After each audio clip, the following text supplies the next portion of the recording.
Hello everyone, this is Poonam Bhatt and again welcome to Autonomous Academy. This is the series of programming language. In this third lecture, we will discuss about the structure of C programming language. इस structure की details देखेंगे हम इस video में और समझेंगे कि इस स्ट्रक्चर के थ्रू आप कैसे प्रोग्राम बना सकते हैं। स्टार्ट करते हैं। फर्स्ट यहाँ हमारा पेज दिया हुआ है structure of C language program. Last video में भी हमने स्ट्रक्चर देखा था, इसमें इसकी डिटेल्स देखेंगे। यहाँ फर्स्ट में दिया हुआ है कमेंट लाइन, सेकंड में दिया है प्री प्रोसेसर डायरेक्टिव्स, थर्ड में दिया है global variable declaration, fourth is main function, local variables, statements, user defined functions. ये जो दिए हुए हैं ये मेन फंक्शंस के अंतर्गत दिए हुए हैं, इन्हें मेन फंक्शंस के अंदर लिखा जाता है।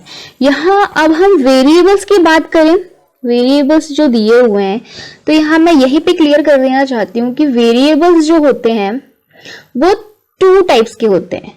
फर्स्ट होता है ग्लोबल वेरिएबल एंड सेकंड होता है लोकल वेरिएबल्स। ग्लोबल वेरिएबल जो होता है वो मेन फंक्शंस के पहले लिखा जाता है। वेरिएबल्स फॉर एग्जांपल हम देख लेते हैं वेरिएबल्स।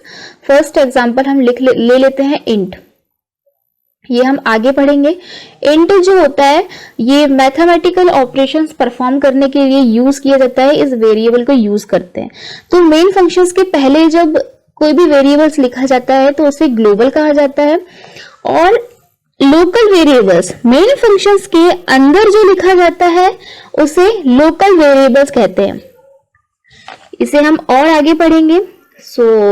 नेक्स्ट देखते हैं। Okay, here first point is comment line. Comment line को थोड़ा सा डिटेल में पढ़ते हैं।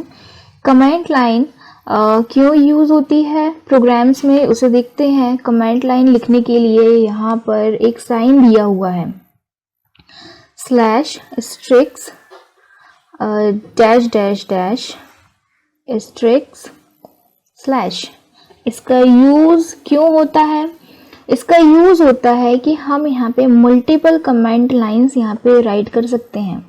सिंगल लाइन कमेंट करने के लिए हमें डबल स्लैश देन अपने कमेंट यहाँ पे राइट करते हैं, इनका यूज किया जाता है। तो यहाँ ओवरऑल देखा जाए कमेंट लाइंस जो होती हैं वो टू टाइप्स में होती है, single line and multiple lines होती है। सिंगल लाइंस के लिए कौन से साइन का यूज किया जाता है, तो स्लैश साइन का यूज किया जाता है। मल्टीपल के लिए स्लैश एस्ट्रिक्स का यूज किया जाता है। ये तो हुई हमारी कमेंट लाइन लिखने का तरीका। अब इसे क्यों यूज किया जाता है? जैसे आपने एक प्रोग्राम बनाया और उसी प्रोग्राम को आपको 4 या 6 महीने बाद यूज करना है, उसमें प्रोग्रामिंग करना है, तो आपको हर एक लाइन कोड तो याद नहीं होगी।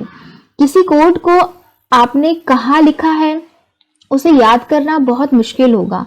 कहाँ क्या यूज किया है, किस कोड को किस जगह यूज किया है, इसे याद रखना बहुत मुश्किल होगा। इसलिए हम जगह जगह पर इस कमेंट लाइन का यूज कर सकते हैं, जिससे यह पता चल जाता है कि हमने किस लाइन में लाइंस ऑफ कोड्स यूज किए हैं। यह नॉट एग्जीक्यूटेबल होते हैं, जो कंप्यूटर के थ्रू कंपाइल नहीं होते हैं। तो जब कंपाइल ही नहीं होंगे तो इसका एग्जीक्यूशन भी नहीं होगा, और एग्जीक्यूशन नहीं होगा तो यह स्क्रीन पर डिस्प्ले भी नहीं होगा। तो यहाँ देखा जाए कमेंट लाइन का यूज किसी प्रोग्राम में जो भी हम कोड्स यूज कर रहे हैं उन्हें याद रखने के लिए कि हमने इस लाइन में इस कोड का यूज किया है, उसमें कमेंट हम दे सकते हैं। ये ना सिर्फ प्रोग्राम के पहले लिखा जाता है, कमेंट लाइन को हम प्रोग्राम के अंदर भी लिख सकते हैं, क्योंकि पूरे प्रोग्राम में कोड्स का यूज होता है। सी प्रोग्रामिंग लैंग्वेज के कोड्स का यूज होता है, तो उन्हें याद रखने के लिए इन कमेंट्स लाइन का यूज किया जाता है। नेक्स्ट हमारा दिया हुआ है pre processor directives. Pre processor directives होती क्या है? प्री प्रोसेसर डायरेक्टिव्स जो होती हैं ये हेडर फाइल्स इसमें इंक्लूड किया जाता है। प्री प्रोसेसर डायरेक्टिव्स में कंपाइलर का यूज़ होता है, जो हम कोई भी इंफॉर्मेशंस को इनपुट कर रहे हैं, यदि हम कोई भी इंफॉर्मेशंस को इंक्लूड कर रहे हैं, इनपुट कर रहे हैं, तो वह कंपाइलर में ऑब्जेक्ट फाइल के रूप में कन्वर्ट होती है। ऑब्जेक्ट फाइल का एक्सटेंशन क्या होता है? .o होता है। इसी प्रकार यहाँ पर इसमें हेडर फाइल्स का यूज होता है। हेडर फाइल्स के लिए hash include opening angle bracket stdio.h closing angle bracket. ये कुछ कंपटीशन एग्जाम में से पूछा जाता है, ये साइंस के बारे में। ये जो साइन दिए हुए हैं, ये साइन दे दिया जाएगा और इसे क्या कहते हैं, इसका नेम बताइए। तो इसका नेम होता है opening angle bracket and closing angle bracket. इसे यूज करके हेडर फाइल बनाई जाती है। सो यहाँ पर देखा जाए इंक्लूड stdio, इसका फुल फॉर्म होता है स्टैंडर्ड इनपुट आउटपुट, और .h जो होता है वो हेडर फाइल का एक्सटेंशन होता है। इंक्लूड stdio, इसका यूज किया जाता है वेरिएबल्स मैंने पहले ही बताया है, और फंक्शंस देखते हैं। कुछ फंक्शंस इनको यहाँ पर दिया हुआ है printf, scanf, pow एटसेट्रा। इन्हें डिफाइन करने के लिए इस हेडर फाइल का यूज किया जाता है। ये तो हो गए हमारे फंक्शंस और वेरिएबल्स को डिफाइन करने के लिए इस हेडर फाइल का यूज करेंगे। और अगर मुझे किसी सिंबॉलिक कांस्टेंट को डिफाइन करना हो तो उसके लिए एक और हेडर फाइल होती है #define.h। इसे जैसे पाई की वैल्यू 3.14 वैल्यूज हैं, इन्हें डिफाइन करने के लिए मैं इस हेडर फाइल का यूज कर सकती हूँ। इसके बाद एक और हेडर फाइल आती है conio.h। conio.h जो हेडर फाइल होती है, इसे भी फंक्शंस को डिफाइन करने में यूज किया जाता है। फंक्शंस इसमें यूज होते हैं। क्लियर स्क्रीन एक फंक्शन है, उसे डिफाइन करने के लिए इसका यूज किया जाता है। इसे हम आगे पढ़ेंगे नेक्स्ट वीडियो में। फंक्शंस एंड डेटा टाइप्स क्या होते हैं उसमें और इजी वे में क्लियर हो जाएगा। सो नेक्स्ट देखते हैं। नेक्स्ट हमारा दिया हुआ है ग्लोबल डिक्लेरेशन। ग्लोबल डिक्लेरेशन मैंने पहले ही बताया था, ये जो होते हैं ये वेरिएबल्स को डिक्लेयर करते हैं। ये जो फंक्शंस होते हैं, इसमें जो भी फंक्शंस ऐड होते हैं उसको ग्लोबली डिक्लेयर करते हैं। नेक्स्ट मेन जो है ये फंक्शंस को डिफाइन करता है और यहाँ से ही प्रोग्राम स्टार्ट होता है। मेन फंक्शन का use pairs of curly braces से यूज किया जाता है। मेन के बाद कर्ली ब्रेसेस ओपन, देन यहाँ पे लोकल स्टेटमेंट लिखी जाती है, देन इसे क्लोज किया जाता है, तो ही ये प्रोग्राम कंप्लीट होगा और रन होगा। इसे इजी वे में सिंटैक्स के थ्रू और एग्जाम्पल के थ्रू भी देख सकते हैं। सो आगे बढ़ते हैं। यहाँ पे एक सिंटैक्स दिया हुआ है मेन का, जैसे कि मैंने पहले ही बताया है कि मेन के बाद कर्ली ब्रेसेस ओपन होता है, देन यहाँ पर लोकल स्टेटमेंट्स को राइट किया जाता है, देन इसे क्लोज किया जाता है, कर्ली ब्रेसेस को क्लोज किया जाता है। इस मेन फंक्शन में कुछ रिटर्न वैल्यूज होती हैं कि यहाँ पर हमने किसी भी वैल्यू को डिक्लेयर किया, डेटा टाइप्स को यहाँ पे यूज किया और इसे रिटर्न वैल्यू 0 ये बताती है कि किसी भी ऑपरेटिंग सिस्टम में कि कोई भी प्रोग्राम रन हुआ है या नहीं हुआ है। तो ये रिटर्न वैल्यू यही बताती है कि ऑपरेटिंग सिस्टम में जो प्रोग्राम है वो सक्सेसफुली रन हो चुका है। इसके बाद एक आता है void main जो होता है ये एक कीवर्ड है। void main क्या है? एक कीवर्ड है। और main क्या है? एक फंक्शन है। void main जो होता है वो रिटर्न वैल्यू नहीं देता है। इसके यहाँ पर उसके बाद प्रिंट f का यूज किया जाता है। प्रिंट f जो एक फंक्शन है उसे यूज किया जाता है। अब हम क्या प्रिंट करा रहे हैं तो हम यहाँ लिख सकते हैं सी लैंग्वेज, यहाँ पे आप कुछ भी टाइप कर सकते हैं। जो कोई भी सेंटेंस जिसका आप प्रोग्राम बना रहे हैं उसे टाइप कर सकते हैं।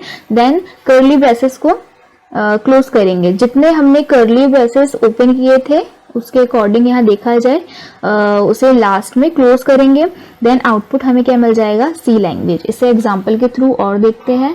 सो नेक्स्ट, अब एक चीज और आता है कि जैसे मुझे शीट बनानी है तो मैं एक्सेल में वर्क करूंगी। मुझे यदि डॉक्यूमेंट बनाना है तो मुझे एमएस वर्ड में मैं इसका यूज करूंगी। मुझे अगर कोई प्रेजेंटेशन बनानी है तो मैं पीपीटी पावर पॉइंट में यूज करूंगी, मैं वर्क करूंगी। अगर मुझे सी प्रोग्रामिंग लैंग्वेज यूज करनी है तो उसके लिए सॉफ्टवेयर क्या होंगे, उसके लिए सॉफ्टवेयर होंगे Turbo C, C++, Dev, C++, Code Blocks, NetBeans, Visual Studio and eclipse.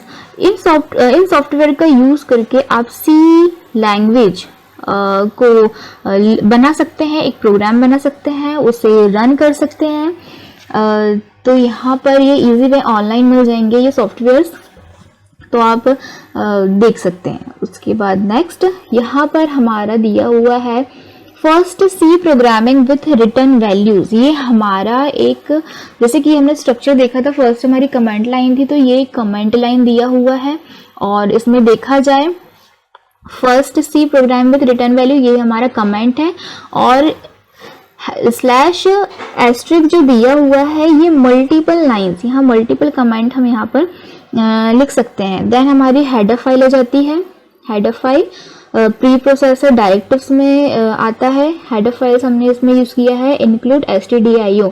It means इसमें फंक्शन जो यूज होगा वो प्रिंट एफ यूज होगा। इंट यहाँ पे दिया हुआ है। इंट ग्लोबल वेरिएबल है जो मेन के पहले यूज होता है। देन मेन वॉइड, फिर करली ब्रैकेट। हमने देखा हुआ है कि मेन के बाद करली ब्रेसेस जो है वो ओपन होता है। Then print F. अब हमें प्रिंट क्या करवाना है, प्रिंट हमें करवाना है welcome to C programming language. अब बैकस्लैश एन का मीनिंग क्या होता है, इसका मीनिंग होता है लाइन चेंज। यह लाइन चेंज किया है हमने। Then return value, then return value 0 ली है। रिटर्न वैल्यू मैंने पहले बताया है कि क्यों यूज किया जाता है। सो रिटर्न वैल्यू ली है। देन हमने कर्ली ब्रेसेस को क्लोज किया है। देन हमें आउटपुट क्या मिल जाएगा, welcome to C programming language. So इसे नेक्स्ट, नाउ हियर एक सिंपल प्रोग्राम यहाँ पे दिया हुआ है। फर्स्ट हमारा कमेंट लाइन दिया हुआ है। कमेंट लाइन में इसमें लिखा हुआ है simple program to add two numbers को ऐड करने के लिए एक कमेंट यहाँ पे लाइन हमने शो किया है। देन हमारा आ जाएगा हेडर फाइल के बाद हमारे वेरिएबल्स जाएंगे, ग्लोबल वेरिएबल। देन मेन जो यहाँ से फंक्शनल स्टार्ट होता है, फंक्शनल स्टार्ट के लिए कर्ली ब्रेसेस ओपन करते हैं। Then int. अब हम किसी इंटीजर जो मैथमेटिकल ऑपरेशंस परफॉर्म करते हैं तो इंट का यूज किया जाता है, यहाँ ऑलरेडी किया हुआ है ग्लोबल में। देन लोकल वेरिएबल में भी इंट का यूज किया जाएगा। यहाँ पे 2 वैल्यूज दे दी है v1 v2 जिससे हमें सम करना है, सेमीकोलन लगाना है। यहाँ पे एक और सिंगल कमेंट दे दिया हुआ है /v1 v2। Sum are variables and int is data type declared. ये यहाँ पर हमने एक कमेंट दे दिए हैं। देन v1 की वैल्यू दे दिए, v2 के वैल्यू 150 एंड 25। सेमीकोलन से इसे सेपरेट कर लेंगे। देन सम करेंगे, सम के लिए v1 plus v2। Then semicolon से इसे सेपरेट कर लेंगे। देन हमारा प्रोग्राम बन चुका है। इसे प्रिंट कराने के लिए हम प्रिंट फंक्शन का यूज करेंगे। Print F bracket the sum of percentage. अब मैथमेटिकल परफॉर्म कर रहे हैं तो यहाँ पर परसेंट जरूरी होता है किसी भी मैथमेटिकल ऑपरेशंस को परफॉर्म करने के लिए। I and percentage i is percentage i. Slash n का यूज क्यों किया, लाइन चेंज के लिए स्लैश एन का यूज किया। v1 v2 sum and bracket close semicolon and return value यहाँ पर हम 0 ले लेंगे। देन कर्ली ब्रेसेस हमने यहाँ ओपन किया था। देन इसे क्लोज भी करेंगे, तो हमें क्लोज करने पे इसे हम रन करेंगे। इसका जब प्रोग्राम बन जाता है तो इसकी प्रोसेस क्या होती है? इसकी प्रोसेस होती है, पहले इसे कंपाइल किया जाता है। कंपाइल किया जाता है, इसे इसकी शॉर्टकट की होती है अल्टर F9। अल्टर F9 जो होती है इसकी शॉर्टकट की होती है। देन इससे हमें एरर यदि कुछ होगी प्रोग्राम में तो उसे शो हो जाता है। देन इसे लिंक करेंगे, देन रन करेंगे। रन करने के बाद हमें जो आउटपुट मिलेगा वो ये मिलेगा, ये दिया हुआ है the sum of 150 and 25 is 175, 150 plus 25 is equals to 175। तो ये हमारा प्रोग्राम हो गया है। देन नेक्स्ट देखते हैं, यहाँ पर एक और प्रोग्राम दिया गया है। यहाँ देखा जाए तो एक सिंगल लाइन कमेंट का यूज किया गया है। इसकी पहचान कैसे करेंगे, मैंने पहले ही बताया कि डबल स्लैश के थ्रू हम सिंगल लाइन कमेंट लिख सकते हैं, राइट कर सकते हैं। देन हेडर फाइल से जाएंगी, देन ग्लोबल वेरिएबल इंट आया है, दैट मीन्स इंटीजर वेरिएबल्स का यूज किया जाएगा। इसमें मेन के लिए कर्ली ब्रेसेस ओपन होगा और इसे क्लोज भी करना होगा। मेन जो होता है एक फंक्शन होता है जिसमें रिटर्न वैल्यू 0 होती है। रिटर्न वैल्यू 0 दैट मीन्स किसी भी ऑपरेटिंग सिस्टम में यह इंडिकेट करता है कि हमारा प्रोग्राम सक्सेस हुआ या नहीं। अब इसी बीच इसमें बहुत सारे फंक्शंस को यूज किया गया है। इन फंक्शंस को हम नेक्स्ट वीडियो में पढ़ेंगे इन डिटेलिंग। कुछ डेटा टाइप्स को पढ़ेंगे और जो सिंबल्स के नेम है, इसमें जो भी हम सिंबल्स यूज कर रहे हैं उनको नेम्स के थ्रू जानेंगे कि उसके नेम्स क्या होते हैं। सो अगर आपको ये वीडियो पसंद आया है तो आप इसे लाइक कीजिए, सब्सक्राइब कीजिए एंड शेयर कीजिए। So thank you very